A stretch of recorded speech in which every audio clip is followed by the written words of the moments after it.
Your team doesn't listen to your speeches, and they definitely don't read the company handbook, and they don't memorize your mission statement. But you know what they are doing? They're studying you every single day. They're watching what you reward and what you ignore, and they're watching what you tolerate.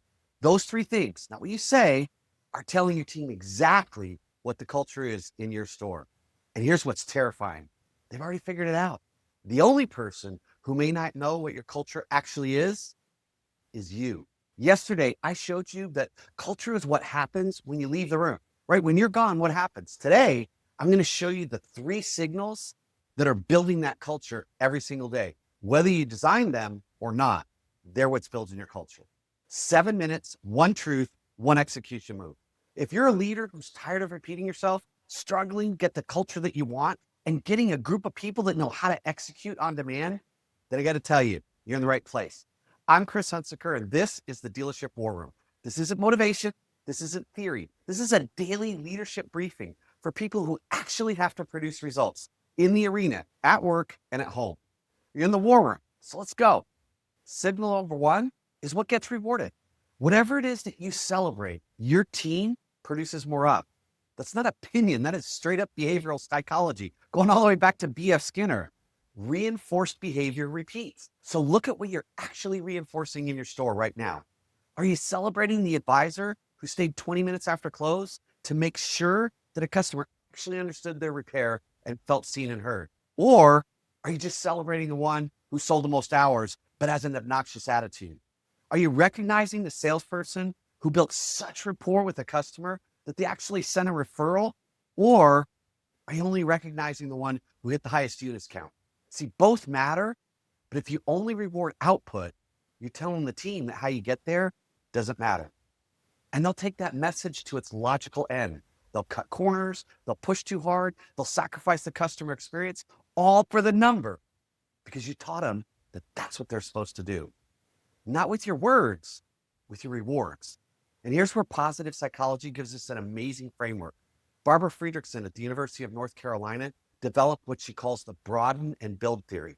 When people experience positive emotions, recognition, belonging, appreciation, their thinking broadens.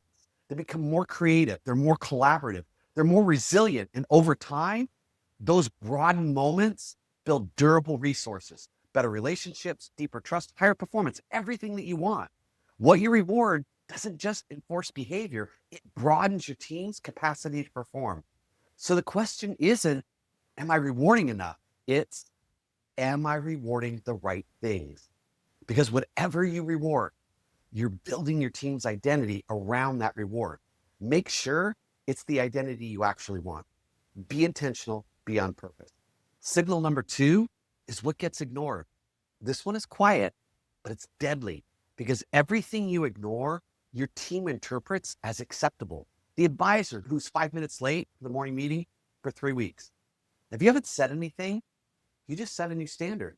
Not in a meeting, not in a memo, in silence. The tech who's been skipping the multi-point inspection on every third car, if nobody addresses it, then all of a sudden the rest of the team starts looking around and they now know that multi-points are optional. You didn't say it. You didn't have to. Your silence said it for you. So here's the principle. Every behavior you observe and do not address, you endorse. Every shortcut you let slide becomes the new floor, not the ceiling, the floor. And over time, that floor drops so low that the standards you thought you had are unrecognizable. I see this in stores all the time. The GM says, I don't understand, man. We have clear standards. I've communicated them. Why isn't anyone following them? And the answer, it's always the same. Because you stopped enforcing them 6 months ago. And silence became the new policy. This is where the accountability arc from 2 weeks ago connects directly to culture. The stuff and yell from episode 301, that happens because of prolonged silence. Months of ignoring followed by an explosion. And the team learns that the only real consequence is the eruption, and nobody can predict it. So everything else is optional. Signal number three, what gets tolerated? Now, this is different from ignored. Ignored means you didn't see it, or you saw it and you just chose not to engage. You ignored it. Tolerated means you see it, you know it's wrong, everyone on the team knows it's wrong, and you let it continue because the cost of addressing it feels too high.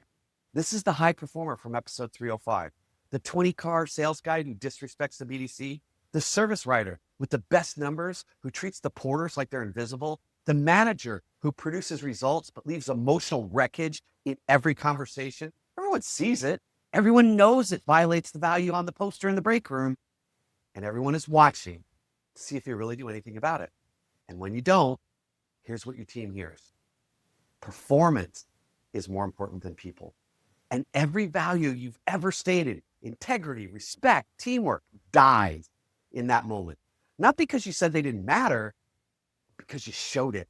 Fredrickson's research tells us something equally important here. Negative emotions, the kind created by tolerating toxic behavior, they narrow thinking, they shrink creativity, they erode trust, they make people play small and safe. One person's tolerated behavior doesn't just affect them, it narrows the entire team's capacity to perform. So the cost of tolerating one toxic performer is not just culture, it's cognitive. Your team literally thinks worse in their presence, makes worse decisions, screws more things up. So here's today's execution move. And I call this the signal audit. We're going to look at 3 questions, one for each signal. Please grab a piece of paper and be brutally honest. 1, what am I rewarding? Write down the last 3 things you publicly recognized or celebrated. Are they all output, numbers, units, revenue? Or did you recognize effort, character, collaboration, mentorship? If it's all output, that's the signal your team is building their identity around. Question 2, what am I ignoring? Write down one behavior you've seen repeatedly and haven't addressed. That behavior is now your standard, whether you mean it to be or not.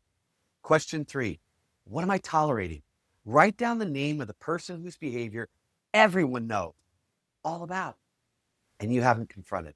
That person is defining your culture more than you are. 3 questions, 3 signals, and the courage to see what your team has already seen. If you want to go deeper or build more of a culture by design, I invite you to go to chrishunsinger.com and explore the resources we're building there for leaders like you who refuse to let culture happen by accident. And if you know a leader who feels stuck where the right words on the wall, right, but the wrong behaviors on the floor, send them this episode, because the problem isn't their strategy, it's their signals. Elite leaders don't just set standards, they audit their signals every day. What they reward, what they ignore, what they tolerate. 3 signals every day. And the team decodes them faster than any memo you'll ever write or meeting you'll ever have. Make sure the signals you're sending are the ones you actually mean. That's the kind of leader you're becoming. And tomorrow, I'm going to show you exactly how to stop hiring people who destroy this culture that you're trying to build. And the one interview question that predicts whether someone's going to stay or burn the place down. Don't miss it.